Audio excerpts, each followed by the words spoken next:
कि सर कृषि वैज्ञानिक हैं। सबसे पहले हम सर का परिचय करवाते हैं। सर अपना शुभ नाम।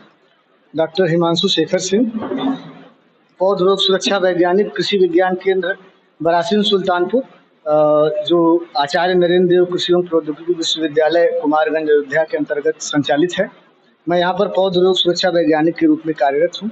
सर हम यह जानने का प्रयास करें, किसान जो है जब धान की फसलें तैयार करते हैं तो उस समय जो है जो ब्लैक फंगस होते हैं, गंडो बोलते हैं, गांव की भाषा में गंडो बोलते हैं, उनसे किसान काफी परेशान होते हैं। उनका सही इलाज किसानों को नहीं मिल पाता, तो उसका क्या उपाय है, सही उपाय? जी, धान में जो कंडवा बीमारी लगती है इसको झूठा कंडवा भी कहते हैं या फाल्स स्पॉट भी कहते हैं।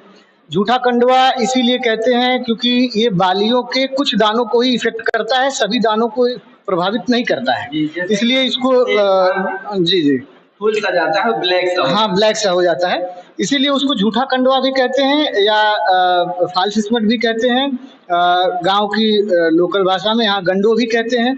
तो इसकी पहचान के लिए मैं सबसे पहले बता दूं कि ये बालियों में जो जब दाने बनते हैं उस समय ये पीले रंग का पाउडर पहले दानों में बन जाता है, फिर धीरे धीरे काले रंग के पाउडर में वो बाद में परिवर्तित हो जाता है।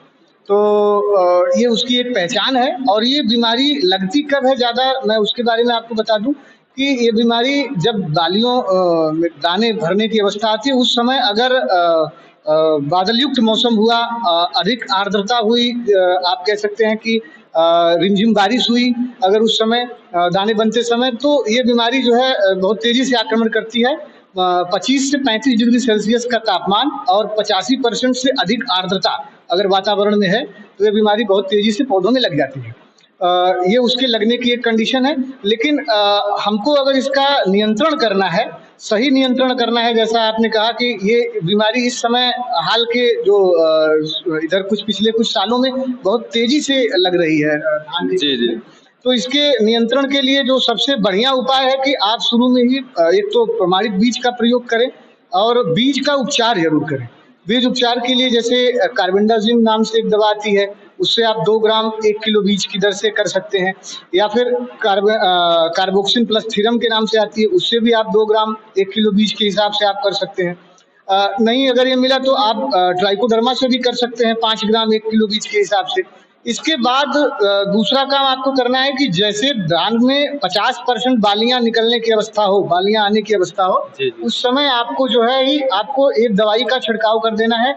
बाजार में प्रोपिकोनाजोल के नाम से आती है, उसका प्रयोग आप 15 ml पर टंकी के हिसाब से, यानी 1 ml दवाई प्रति लीटर पानी के हिसाब से अगर आप छिड़काव कर देते हैं, या अगर ये नहीं मिलती है तो जैसे क्लोरोथैलोनिल है, उसका प्रयोग आप कर सकते हैं 2 ग्राम प्रति लीटर पानी, यानी 30 ग्राम पर टंकी, 15 लीटर की जो टंकी होती है उसमें, तो उससे आप इस बीमारी को नियंत्रण कर सकते हैं। लेकिन आपको एक समय पर डालना होगा जब धान में 50% बालियां निकलने की अवस्था हो, क्योंकि बाद में जब आ जाता है कंडवा बीमारी तो फिर उसको नियंत्रण करना बहुत कठिन होता है।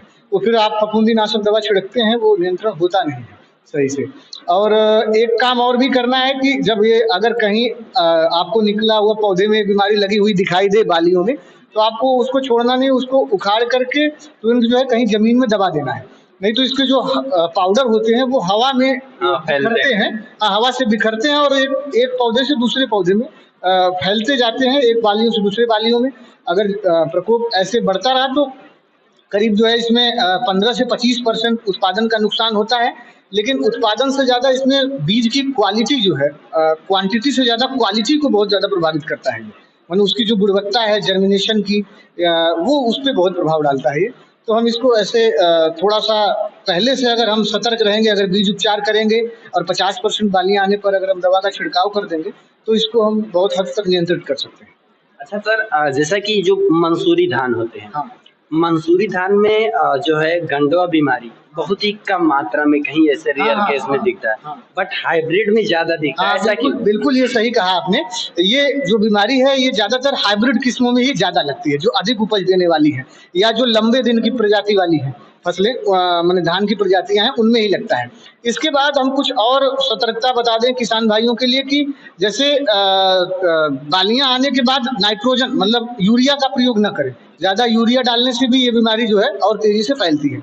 इसके बाद अगर खेत में ज्यादा नमी बनी रहे, मतलब नमी क्या होता है कि किसान खेत में पानी हमेशा भर के रखते हैं, स्टैंडिंग वाटर जिसको कहते हैं, खड़ा पानी वो हमेशा भर के रखते हैं। तो वो नहीं करना है, नमी बनी रहे बाली निकलने के बाद, लेकिन हमेशा पानी भर के नहीं रखना है, जल भराव ना हाँ, होना जल चाहिए भराव ज्यादा। हमेशा नहीं होना चाहिए। उससे भी ये बीमारी जो है बहुत तेजी से लगती है। तो हम अगर सामूहिक प्रयास ऐसे करें, जो हमने बताया आपको, वो बीज उपचार से लेकर के और दवा कब स्प्रे करनी है, कब छिड़काव करनी है, और नाइट्रोजन का प्रयोग ज़्यादा नहीं करना है, बालियां आने के बाद नहीं करना है, और पानी हमेशा भर के नहीं रखना है। तो ये सारा कुछ अगर करेंगे तब हम उस बीमारी को बहुत हद तक कंट्रोल कर सकते हैं। और ये आपने सही कहा, हाइब्रिड किस्मों में ज़्यादा लगता है, जबकि हमारी जो रिसर्च वाली वैरायटियां हैं उसमें इस बीमारी का प्रकोप कम होता है। यह वीडियो किसानों की जागरूकता के लिए है। बाकी आप देख रहे हैं अर्धद्वंद। अगर आप चैनल में नए हैं तो चैनल को सब्सक्राइब करें और वीडियो को ज्यादा से ज्यादा शेयर करें ताकि हमारे किसान भाई जागरूक हो सके। जय हिंद दोस्तों।